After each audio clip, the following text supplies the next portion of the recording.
Laurent Roland Toninquez, situation politique au Mali et au Tchad, vous y voyez du deux poids deux mesures? Une interrogation.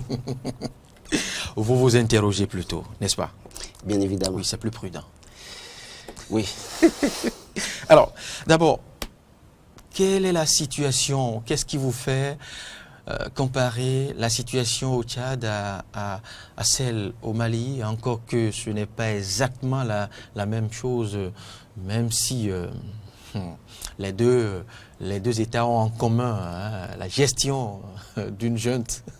Justement, merci Loris. Mais il y a une junte plus prononcée que l'autre, il y a une junte plus éloquente qu'une autre. Alors, merci Loris, Freddy Davon. Nous allons rappeler rapidement la situation qui prévaut au Mali et la situation qui prévaut au Tchad.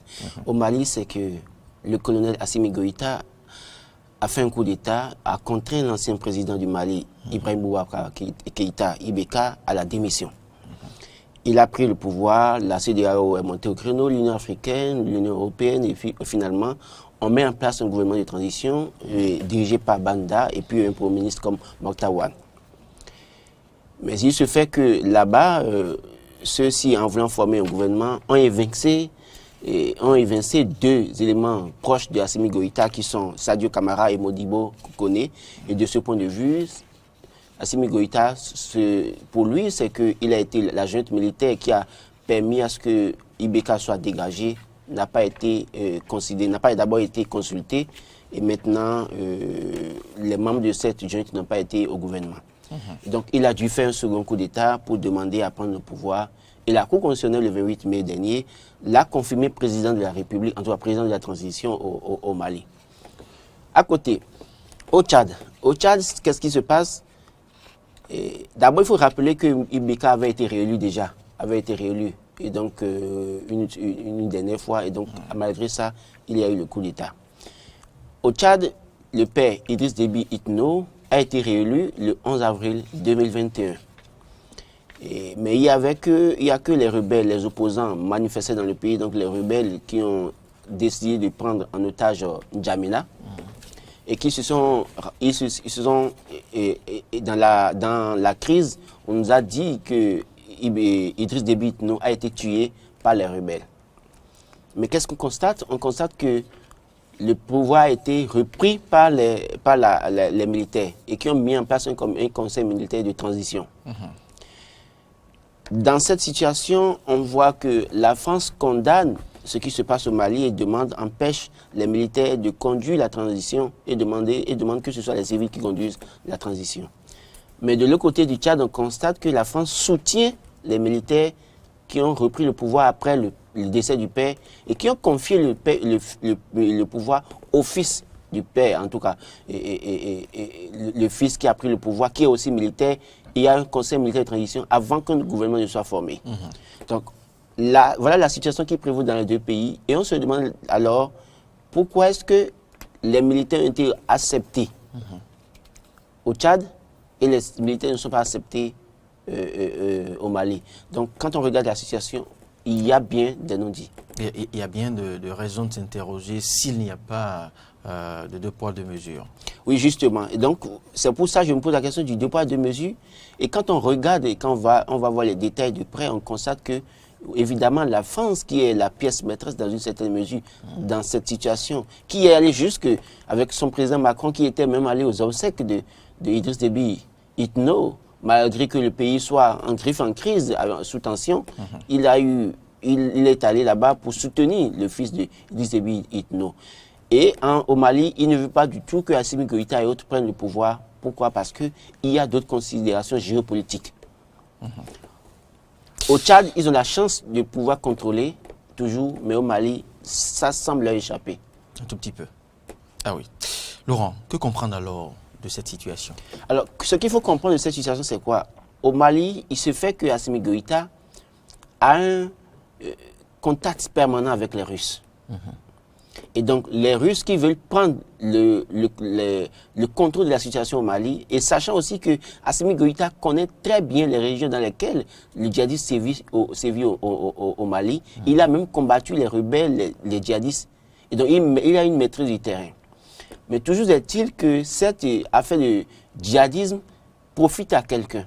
Et donc, ceux à qui ça profite n'ont pas intérêt à ce que ce soit un certain Assimi Goïta soutenu par la France qui prenne le pouvoir au Mali. Soutenu plus ou moins par la Russie. Pas la Russie, plus ou moins par la Russie, qui prennent le contrôle de la situation là-bas parce que leurs intérêts pourraient leur échapper. Du côté du Tchad, c'est parce qu'ils ont encore les coups de franche, ils ont encore le soutien, et ils ont toujours le contrôle de la situation, qu'on ne peut pas condamner la junte. Appelons junte parce qu'en fait, même si le père est mort et que c'est pas junte. Oui, c'est que c'est le père est mort et que c'est pas un coup d'État et que c'est les militaires qui ont repris le pouvoir, alors que du point de vue constitutionnel, il y a un processus pour passer le témoin. Je considère que c'est une junte. Et donc, si on soutient la junte d'un côté et que de l'autre côté, on est incapable de soutenir la junte de l'autre côté, cela prouve clairement qu'il y a des questions de géopolitique, d'économie, d'intérêt. Alors, dans la situation, vous allez voir que la France fait feu de tout bois pour que Assimi Goïta soit, je dirais, mise en difficulté. Ah oui.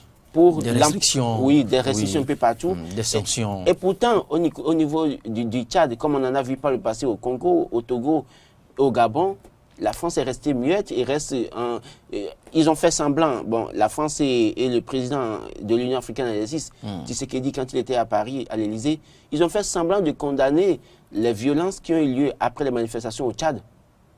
Mais après ça, plus de réaction. De la part de l'Union africaine, de la CEMAC, personne ne réagit. Mais la CEDEAO se fait très éloquente maintenant. La CEDEAO, justement, c'est ce que je m'avais dit. Dans la crise malienne. Oui, mais la CEDEAO, c'est qui? C'est des chefs d'État qui, dans une certaine mesure, d'une manière ou d'une autre, pour la plupart, sont tenus par la France. Et ne peuvent faire que la volonté de la France, à l'exception de quelques-uns parmi eux qui peuvent avoir le courage. Mais contre la majorité, qu'est-ce que ces quelques-uns peuvent faire? Et donc, de ce point de vue, il y a cette situation. Et quelque part, sachant que quand vous vous opposez à un moment donné, plus ou moins à la décision de la France, vous subissez des représailles parce que tôt ou tard, on trouvait peut-être des moyens de vous dégager. Et l'exemple type, on en a connu ces derniers mois et ces dernières années. Alors, Assimi Goïta, pensez-vous qu'il puisse s'en sortir? Assimi Goïta est très confiant. Quand vous regardez sa posture, c'est quelqu'un d'abord qui ne parle pas du tout, il ne parle pas fréquemment, il est toujours silencieux à observer. Il reste très serein. Très serein. Qui affiche vous imaginez qu'il y a un sommet des chefs d'État de la CEDEAO, un sommet exceptionnel consacré au Mali. Et personne ne s'imaginait qu'il pouvait s'y rendre. Mais il s'est rendu à Accra, au Ghana. Sereinement. Très serein. Très serein. Donc, vous comprenez que quelque part, il a des soutiens. Et lesquels soutiens, au-delà de la Russie ou de quel pays, on ne sait encore. Mais toujours est-il que la CEDEAO a pris des décisions contre le Mali. Mais, suspendu le Mali de toutes ses institutions. Oui, mais c'est sans oublier que la Russie reste aussi une puissance aujourd'hui. Si la Russie arrive à donner le maximum au Mali, cela suppose que ça va être une guerre entre chefs d'État de la sous-région. Parce qu'à un moment donné, Assimi Goïta pourra peut-être, et c'est ça le problème, les chefs d'État de la sous-région qui font frontière avec le Niger, le Mali doit pouvoir commencer par s'inquiéter. Parce que si, fondamentalement, Assimi Goïta, malgré les sanctions de la CEDEAO et de l'Union africaine, arrive à vivre, à faire vivre son pays, à vivre en autarcie, cela suppose que ça va ressusciter d'autres révoltes au niveau des pays de la sous-région. Et donc, ça va être difficile pour les chefs d'État de gérer. Puisque Assimi Goïta est là, moi, je pense que, fondamentalement, l'Union africaine, la CEDEAO, l'Union européenne, bien évidemment, doit pouvoir peut-être trouver les moyens de permettre à la junte au pouvoir, Assimi Goïta et sa junte, de former alors un gouvernement civil comme ça a été fait au Tchad. Parce qu'on a permis au fil de Déby Itno et sa junte de former un gouvernement civil. Pourquoi est-ce qu'on ne peut pas autoriser ça au Mali? Merci Laurent Roland Tolinkès.